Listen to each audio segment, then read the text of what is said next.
हर रोज एक नई कहानी देखने के लिए चैनल को सब्सक्राइब करें और बेल आइकन दबाना ना भूलें।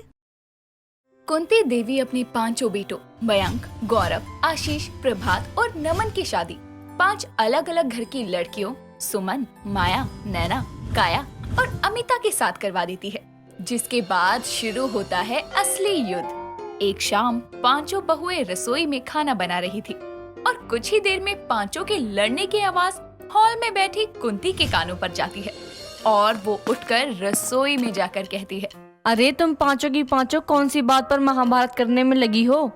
रात में खाना ही बना रही हो ना, या किसी युद्ध की रणनीति तैयार करने में लगी हो?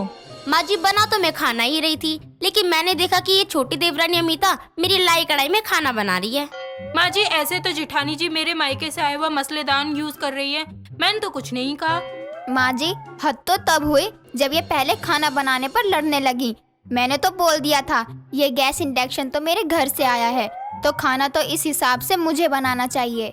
इंडक्शन की बात करने वाली, गैस कनेक्शन तो मैं अपने घर से लाई हूँ। आई बड़ी, हटो अब, पहले खाना मैं बनाऊंगी। कुंती के आगे ही पांचों दोबारा से एक दूसरे से लड़ने लगती है। ये देखकर कुंती गुस्से में कहती है, बस करो। अरे ये क्या लगा रखा है? ये मेरा है, ये उसका है। अरे सामान तुम अपना अपना लाई होगी, लेकिन घर तो तुम पांचों का अब एक है ना। तुम पांचों को अब इसी घर में एक साथ रहना है, तो ये क्या तेरा मेरा लगा के रखती हो? अब चुपचाप खाना बनाओ, वरना ये घर मेरा है और मैं तुम पांचों को बाहर निकाल दूंगी। लेकिन माँ जी, अभी तो आपने कहा ये घर पांचों का है। हाँ, मतलब तुम्हारा भी है। ये मैं क्या बोले जा रही हूँ? तुम्हारे चक्कर में मैं भी मेरा तुम्हारा करने लगी। अब चुपचाप खाना बनाओ, मुझे और बहस नहीं चाहिए। कुंती के लिए अपनी पांचों बहुओं को संभालना आसान नहीं था, लेकिन बेचारी फिर भी इन 5 अलग अलग मोतियों को एक माला में पिरोने की कोशिश में लगी रहती थी। लेकिन एक सुबह तो हद ही हो गई। पड़ोसन विमला ने जब घर के बाहर सफाई करने के लिए बड़ी बहू सुमन को बोल दिया था, तो वो गुस्से में विमला से बोलने लगी, विमला आंटी, आपको क्या मैं इस घर की नौकरानी दिखाई देती हूँ जो आपने मुझे सुबह सुबह देखते ही कह दिया यहाँ सफाई कर दो? अरे आप मेरी जगह बाकी देवरानियों को भी तो बोल सकती थी। अरे अब मैंने तुझे चुनकर थोड़ी ना कहा है, मैंने तो इसलिए कहा है क्योंकि 5-5 बहुएं हैं घर में, और 5-5 बहुओं के होते हुए घर के बाहर गंदगी अच्छी लगती है क्या? इसलिए मुझे जो मिला मैंने उससे बोल दिया। आप तो रहने दो, सब जानती हूँ मैं आपकी हरकतें। इतने में कुंती घर से बाहर आती है और उसको देखकर विमला कहती है, कुंती बहन, आजकल तो भलाई का जमाना ही नहीं है। मैंने तुम्हारी बहू को बाहर साफ करने के लिए क्या बोल दिया गंदगी? ये तो राशन पानी लेकर मुझ पर ही चढ़ गई। ये क्या सुन रही हूँ मैं बहू? अपने ही घर के आगे सफाई करने के लिए तुझसे बोला जाए तो तू उस इंसान से लड़ने लग जाएगी। माँ जी, वैसे तो आप कहती है ये घर 5 बहुओं का है, लेकिन काम करने के मामले में आपको आपकी बड़ी बहू ही दिखाई देती है। अरे जब घर 5 का है तो घर के बाहर की सफाई 5 से करवाओ, ये क्या सिर्फ मैं ही करूँ? क्या करूँ मैं इनका?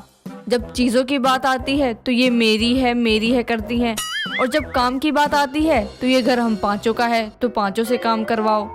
मैं तो इन 5 बहुओं को एक घर में रखने के चक्कर में पागल हो जाऊंगी। इतना कहकर कुंती घर के बाहर खुद ही सफाई करने लगती है और सुमन विमला को मुंह चिढ़ाते हुए घर के अंदर चली जाती है। दिन गुजरते जाते हैं, लेकिन 5 बहुएं एक घर में रहकर अलग अलग दीवार बनाने में लगी रहती। ऐसे ही एक दिन शाम को जब नैना का पति आशीष अपने बिजनेस ट्रिप से वापस आता है, तो सब के लिए तोहफे लाकर उन्हें देने लगता है। ये देखकर नैना कहती है, आप मेरे पति हैं तो आपको बस मेरे लिए तोहफा लाना चाहिए था। आप इन सबके लिए तोहफे क्यों लाए हैं? ये क्या बात हुई? अरे तुम्हारा पति हूँ तो इनका भी तो कुछ लगता हूँ। अरे मेरी भाइयों की पत्नियाँ हैं, मेरी भाभियाँ और इस घर की बहुएं। ये घर आप 5 का है तो मैं किसी एक के लिए कैसे कुछ ला सकता हूँ? चलो, मेरे बेटे में तो अक्ल है कि ये घर मेरी 5 बहुओं का घर है, वरना बहुओं ने तो इस घर में 5-5 अनदेखी दीवारें बनवा रखी हैं। माँ, ऐसी बात है तो आप समझाओ इनको। मेरी प्यारी भाभियों और मेरी धर्मपत्नी जी, ये घर मेरे पिताजी ने बहुत प्यार से बनवाया था, वो भी इसलिए ताकि उनके बेटे अपनी पत्नियों और माँ के साथ एक साथ प्यार से रहें। इसलिए इस घर के 5 हिस्से ना करिए। ये 5 बहुओं का एक घर है और इसे एक ही रहने दे। आशीष की बात सुनकर 5 बहुएं उस समय तो कुछ नहीं बोलती, लेकिन उनके अंदर का ये भेदभाव कम नहीं होने वाला था, जिसके चलते एक शाम जब कुंती हॉल में बैठी अपनी बहुओं से चाय के लिए बोलती है, तो 5 सुनने के बाद अपने मन में कहती है, वैसे तो माँ जी बड़ा बोलती हैं, ये घर 5 का है, तो फिर अब चाय भी इनको बाकी बहुएं दे देंगी। आखिर सास भी सिर्फ मेरी अकेली की नहीं है, 5 की है। ये घर 5 बहुओं का है तो सास भी 5 की हुई। दे देंगे कोई तो माँ जी को चाय। पांचों ऐसे ही सोच रखकर आराम से अपने अपने कमरे में बैठी रहती है और कोई भी कुंती के लिए चाय नहीं बनाती। काफी देर तक चाय न आने की वजह से कुंती देखने जाती है तो वो 5 बहुएं अपने अपने कमरे में आराम कर रही थी। ये देखकर वो उदास होकर खुद से कहती है, ये मेरी 5 बहुएं जैसे स्वभाव से अलग हैं, वैसे ही मुझे लगता है इन 5 का घर भी अलग अलग ही होना चाहिए। ये 5 बहुओं का एक घर हो, ऐसा मेरा सपना शायद इस जन्म में पूरा नहीं होगा। कुंती ये सब सोचते हुए अपने कमरे में चली जाती है और सर दर्द के कारण नींद की दवाई खाकर सो जाती है। कुछ देर में 5 बहुओं को एहसास होता है कि उन्होंने अपनी सास के लिए चाय ना बनाकर गलती की है, जिसके बाद एक एक करके 5 बारी बारी से चाय बनाकर कुंती के कमरे में लेकर जाती है, जहां वो 5 कुंती को उठाने की कोशिश करती है, लेकिन कुंती नहीं उठती। ये देखकर 5 कहती है, ये माँ जी उठ ही नहीं रही है। कहीं माँ जी ने खुद को कुछ कर तो नहीं लिया? माँ जी हमसे परेशान होकर ये दुनिया छोड़ के तो नहीं चली गई? नहीं नहीं दीदी, ऐसा मत कहो।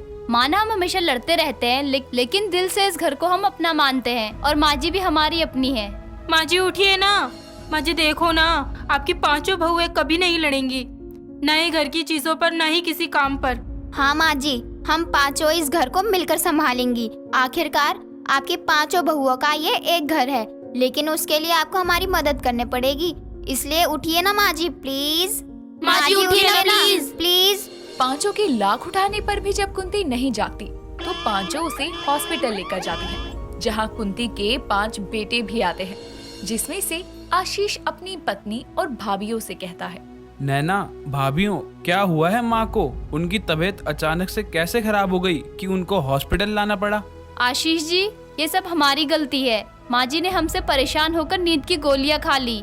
मैं आपको पूरी बात बताती हूँ।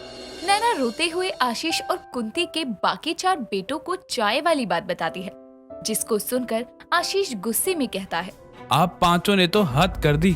और क्या चाहा था मेरी माँ ने? बस यही ना कि आप 5 बहुओं का एक घर हो, 5 मिलकर घर को संभालें। लेकिन नहीं, आपको तो हर चीज में तेरा मेरा करना है। लेकिन अब बस, अब आप 5 को अलग अलग घर मिलेगा, लेकिन उसमें ना मेरी माँ होगी ना हम 5 भाई। 5 कुछ कहती इतने में ही वहाँ डॉक्टर आकर सबसे कहता है, देखिए, घबराने वाली कोई बात नहीं है। वो कुंती जी ने नींद की गोली ज्यादा खा ली थी, इसलिए वो गहरी नींद में सो रही है। कुछ देर में दवाई का असर खत्म होते ही उनको होश आ जाएगा। ये सुनकर सबके जान में जान आती है और कुंती के होश में आने के बाद उसकी 5 बहुएं उससे माफी मांगते हुए कहती हैं, माँ जी हमें माफ कर दो। मैं तुमको माफ सिर्फ एक शर्त पर करूंगी, अगर तुम 5 बहुएं मेरे घर को अपना मानकर उसमें मिलकर रहोगी। हाँ माँ जी, वो घर हम उसमें एक साथ एक साथ रहेंगे। 5 की लड़ते झगड़ते रहने की बात सुनकर सभी हंसने लगते हैं और आखिरकार कुंती अपनी 5 बहुओं का एक घर में प्यार से रहने का सपना कामयाब करती है। हर रोज एक नई कहानी देखने के लिए चैनल को सब्सक्राइब करें और बेल आइकन दबाना ना भूलें। एक शहर में रोली अपने परिवार के साथ रहती थी। परिवार में उसकी माँ, बड़ा भाई और वो रहा करते थे। सब कुछ अच्छा चल रहा था। वक्त आया जब उसके भाई की शादी का दिन आता है और अपने कमरे में जब उसका भाई शादी के लिए दूल्हे की शेरवानी पहनकर तैयार होता है, तभी उसकी बहन रोली आकर उसे बोलती है, क्यों भैया, हो गए रेडी? आज बहुत ही अच्छे लग रहे हो। क्या बात है, भाभी के आने की इतनी खुशी है क्या? हाँ मेरी प्यारी बहन, शादी के दिन सभी खुश होते हैं क्योंकि उन्हें एक हमसफर मिलता है, और तू भी तो खुश है। अरे भैया, मैं तो खुश ही हूँ, लेकिन सोच रही हूँ कि आपके चेहरे पर ये जो जंग जीतने वाली मुस्कान है वो कितने दिन तक रहने वाली है? क्या मतलब है तेरा रोली? कुछ भी तो नहीं भैया, मैं तो बस आपकी टांग खींच रही थी। चलो जल्दी से नीचे आ जाओ, हमें निकलना भी है। आज हम भाभी को लेने जो जा रहे हैं। इतना बोलकर रोली कमरे से बाहर जाने लगती है और जाते हुए खुद से बोलती है, जैसे दुनिया के बाकी लड़के शादी करके शहीद होते हैं, आज मेरा भाई भी वही करने जा रहा है। हे भगवान, अब तू ही मेरे भाई की रक्षा करना। ये शादी ब्याह बस 4 दिन की चांदनी है, फिर तो अमावस से भी काली रात हो जाती है। इतना बोलकर रोली नीचे अपनी माँ के पास आ जाती है और जिसके कुछ ही देर बाद पूरा परिवार बारातियों के साथ लड़की वालों के घर आता है, जहां अनीश और सलोनी की धूमधाम से शादी होती है। और शादी के बाद सलोनी अपने ससुराल आ जाती है, जहां उसकी सास सुगंधा बोलती है, बहू, ये कलश में जो चावल है उसे गिरा के अंदर आ जा। अपनी माँ की बात सुनकर रोली अपने मन में बोलती है, ये माँ के मुंह से भाभी के लिए बातें सुनकर मुझे तो ऐसा लग रहा है जैसे कि माँ ने अपने मुंह के अंदर शहद की गगरी घोल ली है। कोई नहीं, अभी तो शुरुआत है, धीरे धीरे माँ की ये मीठी बोली शहद के बजाय कड़वे करेले जैसी हो जाएगी। सलोनी की सभी रस्में खत्म हो जाती है, जिसके बाद अनीश उसे लेकर कमरे में चला जाता है और दोनों अपनी शादी के खूबसूरत पलों को एक साथ बिताते हैं। और सुबह हो जाती है, जिसके बाद सलोनी उठकर जल्दी से नहा धोकर किचन में जाती है और सबके लिए चाय बनाती है। अपनी सास और पति को चाय देने के बाद वो अपनी ननद रोली के कमरे में जाती है और बोलती है, रोली उठ जाओ, चाय लाई हूँ। भाभी सोने दो ना। सुबह के 8 बज रहे हैं, अब तो उठ जाओ। तुम्हें अपनी भाभी के हाथ की चाय नहीं पीनी क्या? अपनी भाभी की बात सुनकर रोली उठ जाती है और बोलती है, गुड मॉर्निंग मेरी प्यारी भाभी। एक बात तो बताओ, कल तो आपकी और भैया की फर्स्ट नाइट थी, फिर भी आज आप इतनी जल्दी जल्दी उठ गए? क्योंकि शादी के बाद एक लड़की पर कई जिम्मेदारियां आ जाती है। वो किसी की भाभी, किसी की वाइफ और खास तौर पर किसी के घर की बहू बन जाती है, इसलिए। हाय ये जिम्मेदारियाँ। और भाभी, कल सब ठीक था ना? रोली तुम भी ना, मुझसे क्यों पूछ रही हो? जाओ जाकर अपने भैया से ही पूछ लो। क्या यार भाभी, मैं भैया से कैसे पूछ सकती हूँ, आप ही बता दो ना। अरे सब कुछ बहुत ही अच्छा था, वो मेरे लिए बहुत अच्छा गिफ्ट भी। और वैसे भी शादी एक बेहद खूबसूरत एहसास है, जिस दिन तुम्हारी होगी ना, तुम्हें उस दिन पता चलेगा। भाभी, ये शादी वादी का सपना मेरे लिए मत सजाओ, क्योंकि मैं इन सब चक्करों में नहीं पड़ना चाहती। और वैसे भी ये शादी ना पूरी तरह से बर्बादी है। अरे अरे मेरी प्यारी ननद, आपने तो अभी तक शादी भी नहीं की, तो आपको कैसे पता है? क्योंकि भाभी, हमारी गली के कई लोग भी तो शादी करके जीते जी रोज शहीद होते हैं। आपको पता है भाभी, जब हमारे पड़ोस में शर्मा अंकल के बेटे की शादी हुई थी ना, तो उनका बेटा पूरे दिन अपनी बीवी के साथ कमरे में ही बंद रहता था, बिल्कुल ऐसे जैसे कि फेविकोल का मजबूत जोड़ हो। और जैसे जैसे वक्त बीतता गया, वो बेचारा उससे दूर भागने के बहाने ढूंढता है। अरे मेरी प्यारी ननद, शादीशुदा रिश्तों में तो छोटी मोटी अनबन होती रहती है। अच्छा, अब मैं किचन में जा रही हूँ, खाना बनाना है। तो देखा आपने, रोली एक ऐसी लड़की है जिसे शादी सिर्फ बर्बादी लगती है। अपनी ननद से बातें करने के बाद सलोनी किचन में जाकर अपने काम करने लगती है और पूरे घर की जिम्मेदारी संभाल लेती है। ऐसे ही कुछ दिन बीत जाते हैं और एक दिन उसकी सहेली रेना का कॉल आता है और वो बोलती है, ओए कमीनी, कहाँ है तू? अबे ओ, पहले जरा तमीज से तो बात कर। तुझसे और तमीज से बात करूं? अबे जा जा, तू तमीज के टी के लायक भी नहीं है, समझ गई झल्ली कहीं की। अबे चुड़ैल, जब तेरे पास मेरे लिए तमीज का टी भी नहीं है, तो फिर तूने मुझे फोन ही क्यों किया है? बोल ले डायन। अबे मैंने इसलिए फोन किया है कि तेरी बहन की शादी होने वाली है, समझी? तो तू आ जाइयो अपना मुंह उठाकर मुफ्त का खाना खाने। ओए, तू शादी कर रही है? कौन है वो बदकिस्मत जिसकी जिंदगी तू बर्बाद करने जा रही है? बोल। और शादी से पहले सगाई नाम की कोई चीज होती है, तूने मुझे सगाई करने के बाद फोन किया है? हाँ यार, सगाई के बाद ही किया है, लेकिन देख, इसमें मेरी कोई गलती नहीं है, समझी ना? तो इस तरह रोली फोन रखकर अपनी सहेली रेना की शादी में जाने के लिए 2 दिन पहले से ही सभी तैयारियां कर लेती है। और शादी का दिन आता है जब वो अपनी सहेली की शादी में स्टेज पर जाती है, जहां वो अपनी फ्रेंड के कान में बोलती है, मुबारक होए, आज तेरी बर्बादी है। तो बता, कैसा लग रहा है तुझे? आज के दिन में तू बाज नहीं आ सकती ना, कैसी दोस्त है तू मेरी? अच्छा सुन, आज मैं तुझे एक चुटकुला सुनाती हूँ। देख, एक चिड़ा था, एक चिड़ी थी, उन दोनों की शादी हो गई और फिर दोनों चिड़चिड़े हो गए। और तू भी ऐसी हो जाएगी, देख लियो, अभी भी वक्त है, मत कर शादी। कमीनी, तू अपना ये ज्ञान लेकर ना यहाँ से चली जा और जाकर खाना खा। मैं भी देखती हूँ कि तू कब तक शादी नहीं करेगी, समझी? तेरी बारे में भी मैं ऐसे ही बोलूंगी। चल यार, मैं खाना खाने जा रही हूँ। इस तरह शादी से दूर भागने वाली रोली अपनी सहेली को शादी ना करने की हिदायत देती है और खाना खाकर वो अपनी सहेली की शादी देखकर वापस अपने घर चली जाती है, जहाँ उसकी माँ बोलती है, आ गई मेरी बिटिया। कैसी रही रैना की शादी? सब अच्छे से हो गया ना?